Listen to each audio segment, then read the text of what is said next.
And now the starting lineup for Marquette. A 6'4" freshman from Madison, Wisconsin, number 2, Vander Blue. When I was introduced, I was really excited and ready to play, but I had to calm my nerves down and just take my time and just acknowledge that it's just another game. Didn't want to put too much pressure on myself. When they called his name in the starting lineup, I don't think I've ever seen anybody with as much energy whenever they say his name in the starting lineup. Like, he was screaming, yelling, hitting his chest, let's go, this, that. He was being the most energetic young guy I've ever seen.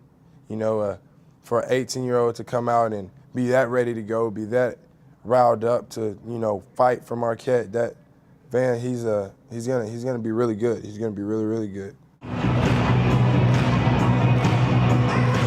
If the team responds as the students have, Marquette will win a massive number. I've never seen so many students. I didn't know there was that many students at Marquette. They're all here. The opening tap lure against Otule. Behind you, Vander! Vander!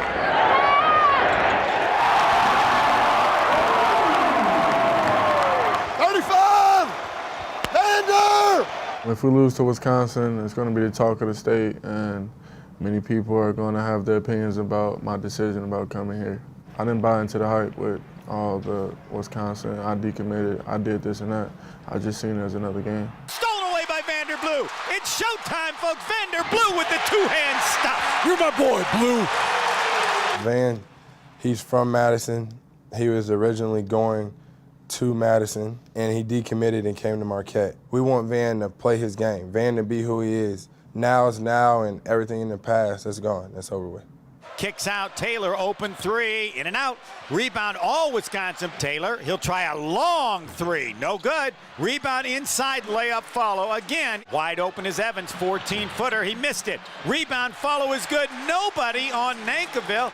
When we see them get an offensive rebound, that kill our, not spirit, but our momentum. Off to Wilson, pull up 12-footer is no good. Rebound, Marquette had it, lost it, and it's Wisconsin again. But after playing 25, 30 seconds of defense, them putting up a shot and getting it right back, for us to play 25 to 30 more seconds of defense, yeah, that's getting us tired. Yeah, that's getting us mentally frustrated. Like, we got to get the ball. So now we're so worried about getting the ball on a defensive rebound that we're not even guarding the ball. Rebound inside, they get it again. We've got to become a lot tougher, and we talk about that. We work on that, but we're not as tough as you have to be in order to win at a high level. And toughness is a variety of things, but you can't give up as many offensive rebounds as we did today. 21 points of their 69 were on offensive putbacks. I thought in the first half we were pretty good. They had 3 offensive rebounds. In the second half, they had 12. I have a feel for the collection of guys that we have.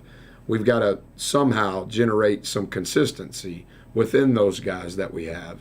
And I think from that consistency, above all else, we have to create more of a toughness level.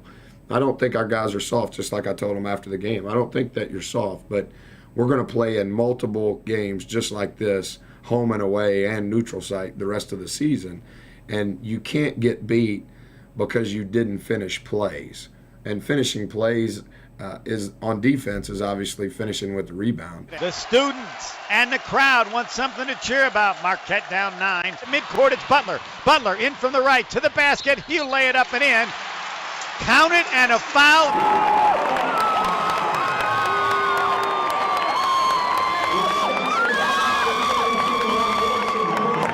It showed me that my teammates would never give up. We could have easily laid down and just gave the game away, but we showed everybody that we're going to fight to the end. Vander Blue looking to inbound, has Butler. He'll try a 3 in the corner. Good! Marquette within 2!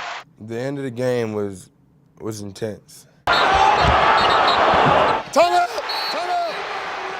The end of the game, we were ready for it. There's 7 seconds left. It's a 3-point game right there. The end of the game. Here comes Jay. There's Jimmy right there. Everybody's with me, right? We got it down to a 1-possession game. There's 7 seconds left, so we have plenty of time. So here we come. Handoff, ball screen, fade screen. They're going to be switching it, slipping. You guys understand this? Here we go. Go! Here we go! Marquette down 3, 7.8 seconds left. He's shooting to the students, and he missed it. Marquette down 3. They've got it to bring it up with 6. In the front court, down 3. Bikes has it, and Bikes lost the ball out of bounds.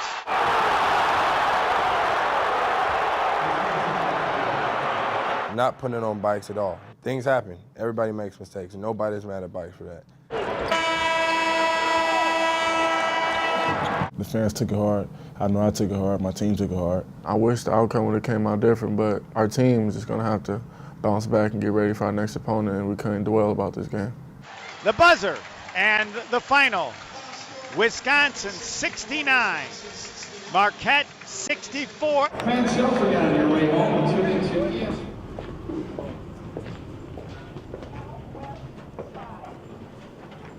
When I was sitting in my locker, I was pretty upset knowing that I just lost a game, not to be in Wisconsin or anybody else.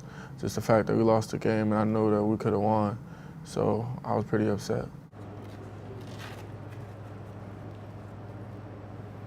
Sitting in my locker, all I could think about was that's the last time that I had played Wisconsin.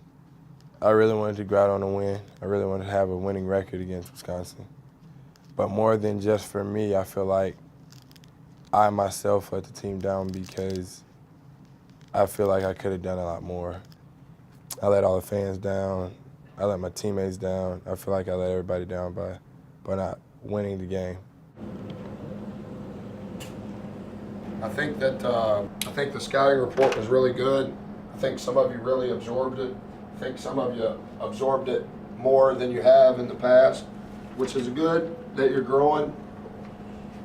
Every possession, guys, no matter practice, no matter game, no matter who the opponent is, it's monumental. It's monumental.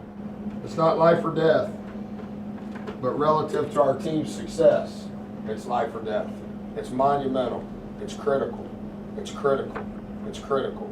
I understand the value of it. I understand the importance of it. And as I told you today before we went and handed donuts, I know that a lot of people think it's really important. But I also know that we're going to play a minimum of 20 more games that are going to be very similar to today. So this is not the end-all, be-all. We've got to make sure that what we learn from today, we can execute in the remaining 20 games. Family on 3, 1, 2, 3, 4. I think that game will trigger something big for our team. That's how big of a loss it was to us.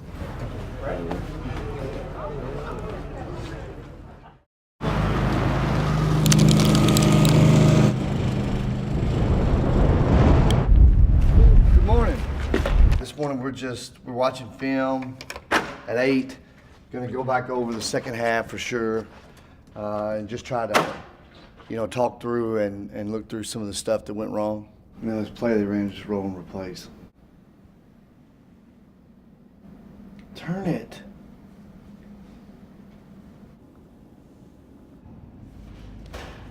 Today is a new day, but we're always trying to learn from our past experiences. Next play, next day is how we're looking at it. We're moving on to the next game, but steady learning from the last game. What's up, fellas? Good morning. I'm sure to be critical to learn from this and move on. Everybody get pen and paper out. We're watching the second half. Roll and replace was the first possession. Harder closeout, no ball pressure. Dead behind the post. It's not always about going out on the court executing. Sometimes you need to be a student of the game and actually watch yourself, and that actually helps people a lot better, and I feel that helps me a lot. It was about 4 hours. It was long, it was early, it was hungry, but you gotta break it down. Every possession counts, and we didn't play the game perfect, and we're just getting better. Are you posting there, Chris? You understand, Vander? Wing penetration by DJ equals foul. I got out of it that there's a lot of different things that everybody could do better, everybody. And the film session in general, just that really exposed to our eyes what it's like when we're not doing us. Shot went up. Did we take up space?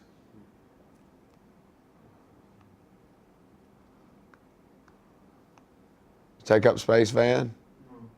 Ball watching. Reg, I'm not sure you know the ball's in the air. Jimmy's behind. Let's see what Chris does. Then there's times during the game where it's like, what are we doing? You know, like it looks like we don't even want to play. We don't want to be out there, you know. We have to do what Coach Mark and the Scout Report is telling us to do, or whatever it takes just to win us the game. Our teams have always been slow